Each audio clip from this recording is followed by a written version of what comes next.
Assalamualaikum warahmatullahi wabarakatuh.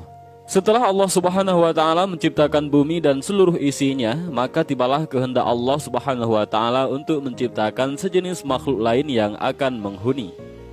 Allah ingin menciptakan manusia untuk mengisi bumi dan memeliharanya, menikmati tumbuh-tumbuhannya, mengelola kekayaan yang terpendam di dalamnya.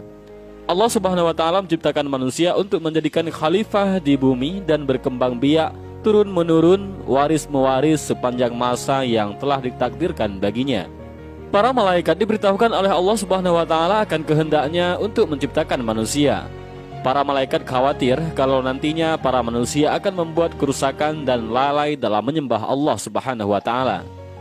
Maka berkatalah para malaikat kepada Allah Subhanahu wa taala, "Wahai Tuhan kami, buat apa Tuhan menciptakan makhluk lain selain kami? Padahal kami selalu bertasbih, bertahmid, melakukan ibadah dan mengagungkan nama-Mu tanpa henti-hentinya. Sedang makhluk yang Tuhan akan ciptakan dan turunkan ke bumi itu niscaya akan bertengkar satu dengan yang lain, akan saling bunuh-membunuh, berebutan menguasai kekayaan alam yang terlihat di atasnya dan terpendam di dalamnya, sehingga akan terjadilah kerusakan dan kehancuran di atas bumi yang Tuhan ciptakan itu." Allah Subhanahu wa taala berfirman, "Sungguh aku mengetahui apa yang kamu tidak ketahui, dan aku sendirilah yang mengetahui hikmah penguasaan Bani Adam atas bumiku. Bila aku telah menciptakannya dan meniupkan roh kepadanya, bersujudlah kamu di hadapan makhluk baru itu sebagai penghormatan dan bukan sebagai sujud ibadah, karena Allah Subhanahu wa taala melarang hambanya beribadah kepada sesama makhluknya." Kemudian diciptakanlah Adam oleh Allah Subhanahu wa taala dari segumpal tanah liat, kering, dan lumpur hitam yang berbentuk. Setelah disempurnakan bentuknya, ditiupkanlah roh ciptaan Tuhan ke dalamnya, dan berdirilah ia tegak menjadi manusia yang sempurna. Dan ternyata iblis membangkang dan enggan mematuhi perintah Allah untuk bersujud kepada Nabi Adam alaihissalam. Nabi Adam alaihissalam sebagai makhluk Allah yang diciptakan dan diberi amanat menguasai bumi dengan segala apa yang hidup dan tumbuh di atasnya serta yang terpendam di dalamnya. Iblis merasa dirinya lebih mulia, lebih utama, dan lebih agung dari Nabi Adam karena ia diciptakan dari unsur api, sedangkan Nabi Adam dari tanah dan lumpur. Kebanggaannya dengan asal-usulnya menjadikan ia sombong dan merasa tidak seharusnya untuk bersujud dan menghormati Nabi Adam alaihissalam seperti para malaikat yang lain, walaupun diperintah oleh Allah Subhanahu wa taala. Allah Subhanahu wa taala bertanya kepada iblis, "Apakah yang mencegahmu sujud menghormati sesuatu yang telah aku ciptakan dengan tanganku?" Iblis menjawab, "Aku adalah lebih mulia dan lebih unggul dari dia. Engkau ciptakan aku dari api dan menciptakannya dari lumpur." Karena kesombongan, kecongkakan, dan pembangkangannya melakukan sujud kepada Nabi Adam yang telah diperintahkan Allah, maka Allah menghukum iblis dengan mengusirnya dari surga. Allah Subhanahu wa taala mengeluarkannya dari barisan malaikat dengan disertai kutukan dan laknat yang akan melekat pada dirinya hingga hari kiamat. Selain itu, iblis pun sudah dinyatakan sebagai penghuni neraka. Iblis dengan sombongnya menerima dengan baik hukuman Tuhan itu, dan ia hanya mohon agar kepadanya diberi kesempatan untuk hidup kekal hingga hari kebangkitan kembali di hari kiamat. Allah Subhanahu wa taala meluluskan permohonannya dan ditangguhkanlah ia sampai hari kebangkitan, tidak berterima kasih dan bersyukur atas pemberian jaminan itu. Iblis bahkan mengancam akan menyesatkan Nabi Adam dan semua keturunannya sebagai sebab terusirnya dia dari surga dan dikeluarkannya dari barisan malaikat. Iblis berjanji akan mendatangi anak-anak keturunan Adam dari segala sudut untuk membujuk mereka meninggalkan jalan yang lurus dan bersamanya menempuh jalan yang sesat. Iblis akan mengajak mereka melakukan maksiat dan hal-hal yang terlarang, menggoda mereka supaya melalaikan perintah-perintah agama dan mempengaruhi mereka agar tidak bersyukur dan beramal soleh.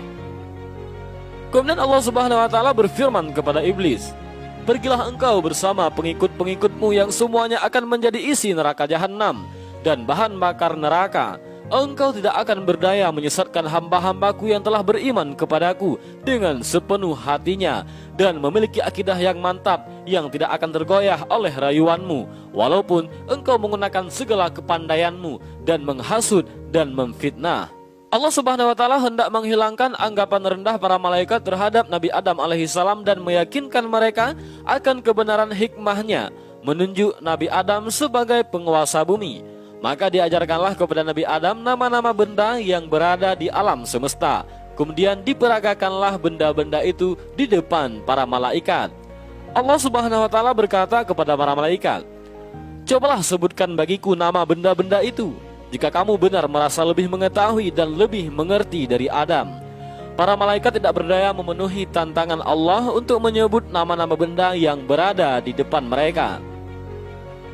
Para malaikat berkata, "Maha agung Engkau, sesungguhnya kami tidak memiliki pengetahuan tentang sesuatu kecuali apa yang Tuhan ajarkan kepada kami. Sesungguhnya Engkaulah yang maha mengetahui dan maha bijaksana." Nabi Adam alaihissalam lalu diperintahkan oleh Allah untuk memberitahukan nama-nama itu kepada para malaikat. Dan setelah diberitahukan oleh Nabi Adam, berfirmanlah Allah kepada mereka, "Bukankah aku telah katakan kepadamu bahwa aku mengetahui rahasia langit dan bumi dan mengetahui apa yang kamu tampakkan dan apa yang kamu sembunyikan?" Nabi Adam alaihissalam diberi tempat oleh Allah di surga dan baginya ditempatkanlah Hawa untuk mendampinginya dan menjadi teman hidupnya. Hawa diciptakan untuk menghilangkan rasa kesepiannya dan melengkapi keperluan fitrahnya untuk mengembangkan keturunan. Menurut kisah para ulama, Hawa diciptakan oleh Allah dari salah satu tulang rusuk Nabi Adam yang di sebelah kiri di waktu ia masih tidur, sehingga ketika ia terjaga, ia melihat Hawa yang sudah berada di sampingnya. Nabi Adam alaihissalam ditanya oleh malaikat, "Wahai Adam, apa dan siapakah makhluk yang berada di sampingmu itu?" Nabi Adam alaihissalam menjawab, "Seorang perempuan." "Siapa namanya?" "Hawa," jawab Nabi Adam. Kemudian malaikat bertanya kembali, "Untuk apa Tuhan menciptakan makhluk ini?" Nabi Adam menjawab, "Untuk mendampingiku, memberi kebahagiaan bagiku, dan mengisi keperluan hidupku sesuai dengan kehendak Allah Subhanahu wa taala." Allah Subhanahu wa taala berpesan kepada Nabi Adam, "Tinggallah engkau bersama istrimu di surga, rasakanlah kenikmatan yang berlimpah-limpah di dalamnya. Rasailah dan makanlah buah-buahan yang lezat yang terdapat di dalamnya sepuas hatimu dan sekehendak nafsumu. Kamu tidak akan mengalami atau merasa lapar, dahaga, ataupun letih selama kamu berada di dalamnya. Akan tetapi, aku ingatkan janganlah engkau makan buah dari pohon ini yang akan menyebabkan kamu celaka dan termasuk orang-orang yang zalim. Ketahuilah bahwa iblis itu adalah musuhmu dan musuh istrimu. Ia akan berusaha membujuk kamu dan menyeret kamu keluar dari surga sehingga hilanglah kebahagiaan yang kamu sedang nikmati ini." Sesuai dengan ancaman yang diucapkan ketika diusir oleh Allah dari surga akibat pembangkangannya dan terdorong pula oleh rasa iri hati dan dengki terhadap Nabi Adam, iblis mulai menunjukkan rancangan penyesatannya kepada Nabi Adam dan Hawa yang sedang hidup berdua di surga yang tentram, damai dan bahagia. Iblis berkata kepada Nabi Adam alaihissalam dan Siti Hawa bahwa ia adalah kawan mereka dan ingin memberi nasihat dan petunjuk untuk kebaikan dan mengekalkan kebahagiaan mereka. Segala cara dan kata-kata halus digunakan oleh iblis untuk mendapatkan kepercayaan Adam dan Hawa bahwa ia betul-betul jujur dalam nasihat dan petunjuknya kepada mereka. Ia membisikkan kepada mereka bahwa larangan Tuhan kepada mereka memakan buah-buahan yang ditunjuk itu adalah karena dengan memakan buah itu mereka akan menjelma menjadi malaikat dan akan hidup kekal. Diulang-ulangilah bujukannya dengan menunjukkan akan harumnya bau pohon yang dilarang, indah bentuk buahnya dan lezat rasanya, sehingga pada akhirnya termakanlah bujukan yang halus itu oleh Nabi Adam alaihissalam dan Siti Hawa dan dilanggarlah larangan Tuhan. Allah Subhanahu wa taala mencela perbuatan mereka itu dan Allah berfirman, "Tidakkah aku mencegah kamu mendekati pohon itu dan memakan dari buahnya? Dan tidakkah aku ingatkan kamu bahwa syaitan itu adalah musuhmu yang nyata?" Nabi Adam alaihissalam dan Siti Hawa mendengar firman Allah itu. Sadarlah ia bahwa mereka telah melanggar perintah Allah dan bahwa mereka telah melakukan sesuatu kesalahan dan dosa yang sangat besar. Mereka berkata, "Wahai Tuhan kami telah menganiaya diri kami sendiri dan telah melanggar perintah-Mu karena terkena bujukan iblis. Ampunilah dosa kami, karena niscaya kami akan tergolong orang-orang yang rugi bila Engkau tidak mengampuni dan mengasihi kami." Allah Subhanahu wa taala telah menerima taubat Nabi Adam dan Siti Hawa serta mengampuni perbuatan pelanggaran yang mereka telah lakukan. Allah telah melegakan dada mereka dan menghilangkan rasa sedih akibat kelalaian peringatan Tuhan tentang iblis, sehingga terjerumuslah mereka menjadi mangsa bujukan dan rayuan yang manis namun beracun itu. Nabi Adam dan Siti Hawa merasa tentram kembali setelah menerima pengampunan Allah dan selanjutnya akan menjaga jangan sampai tertipu lagi oleh iblis. Akan tetapi Allah telah menentukan dalam takdirnya apa yang tidak terlintas dalam hati dan tidak terfikirkan oleh mereka. Allah Subhanahu wa taala yang telah menentukan dalam takdirnya bahwa bumi yang penuh dengan kekayaan untuk dikelolanya akan dikuasai kepada manusia. Allah memerintahkan Nabi Adam dan Siti Hawa turun ke bumi sebagai benih pertama dari hamba-hambanya yang bernama manusia itu. Allah Subhanahu wa taala berfirman kepada mereka, "Turunlah kamu ke bumi, sebahagian daripada kamu menjadi musuh bagi sebahagian yang lain. Kamu dapat tinggal tetap dan hidup di sana sampai waktu yang telah ditentukan." Turunlah Nabi Adam dan Siti Hawa ke bumi menghadapi cara hidup baru yang jauh berlainan dengan hidup di surga yang pernah dialami dan yang tidak akan terulang kembali. Mereka harus menempuh hidup di dunia yang fana ini dengan suka dan dukanya, dan akan menurunkan umat manusia yang beraneka ragam sifat dan tabiatnya, yang berbeda-beda warna kulit dan kecerdasan otaknya. Umat manusia yang akan berkelompok-kelompok menjadi suku-suku dan bangsa-bangsa, di mana yang satu menjadi musuh yang lain, yang saling bunuh-membunuh, menganiaya-menganiaya, dan saling tindas-menindas. Dari waktu ke waktu Allah mengutus nabi-nabinya dan rasul-rasulnya memimpin hamba-hambanya ke jalan yang lurus yang penuh damai kasih sayang di antara sesama manusia di jalan yang menuju kepada ridha-Nya dan kebahagiaan manusia di dunia dan akhirat.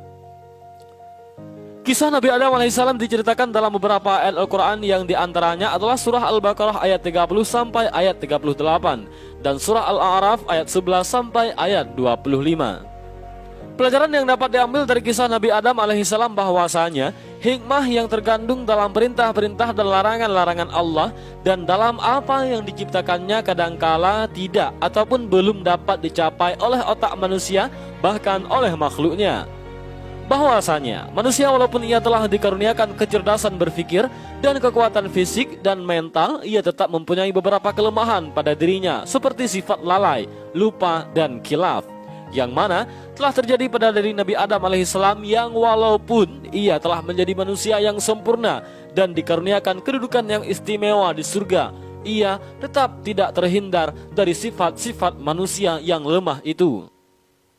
Ia telah lupa dan melalaikan peringatan Allah kepadanya tentang pohon terlarang dan tentang iblis yang menjadi musuhnya dan musuh seluruh keturunannya, sehingga terperangkap ke dalam tipu daya dan terjadilah pelanggaran pertama yang dilakukan oleh manusia terhadap larangan Allah Subhanahu wa taala. Bahwasanya seseorang yang telah terlanjur melakukan maksiat dan berbuat dosa, tidaklah ia sepatutnya berputus asa dari rahmat dan ampunan Tuhan, asalkan ia sadar akan kesalahannya dan bertobat tidak akan melakukannya kembali. Rahmat Allah dan maghfirahnya dapat mencakup segala dosa yang telah diperbuat oleh hambanya, kecuali syirik. Bagaimanapun besar dosa itu, asalkan diikuti dengan kesadaran dan bertobat dan pengakuan akan kesalahannya. Sifat sombong dan congkak selalu membawa akibat kerugian dan kebinasaan. Lihatlah, iblis yang turun dari singgasananya, dilucutkan kedudukannya sebagai seorang malaikat dan diusir oleh Allah dari surga dengan disertai kutukan dan laknat. Iblis menganggap dan memandang rendah kepada Nabi Adam alaihissalam dan menolak untuk sujud menghormatinya walaupun diperintahkan oleh Allah Subhanahu wa taala. Dan semoga dari kisah Nabi Adam alaihissalam ini kita dapat mengambil hikmah dan menjadi pembelajaran bagi kita semua. Dan inilah kisah tentang Nabi Adam alaihissalam. Mudah-mudahan dari kisah ini kita bisa mengambil beberapa pelajaran dan hikmah. Mudah-mudahan bermanfaat. Assalamualaikum warahmatullahi wabarakatuh.